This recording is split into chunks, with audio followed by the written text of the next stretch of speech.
तर शाळेत आपण पहिल्यापासून शिकत आलो आहे, की आई-वडील आपले पहिले गुरु आणि ते मी पहिल्यापासून मानत आले आणि आत्ताही मानते आणि आयुष्यात पुढेही मानेन. कारण आपली स्वप्न पूर्ण करण्यासाठी त्यांनी आपली स्वप्न मागे ठेवलेली असतात आणि आपल्या स्वप्नांना पंख दिलेले असतात.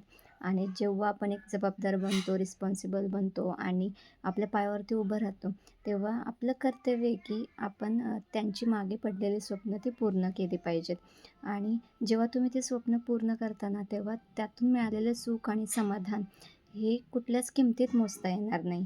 नक्की एकदा आई-वडिलांची जी स्वप्न आहेत ती पूर्ण करून बघा. तुम्हाला नक्कीच सुख आणि समाधान मिळेल. आणि बाकी काय, गुरुपौर्णिमेच्या सगळ्यांना शुभेच्छा. आणि आयुष्यात तुम्ही कोणाला गुरु मानता हे नक्की कमेंटमध्ये सांगा. आणि मागे वाळत टाकलेल्या कपड्यांकडे दुर्लक्ष केलं तर बरं होईल, कारण पावसाळ्यात सगळ्यांचे हाल असेच असतात.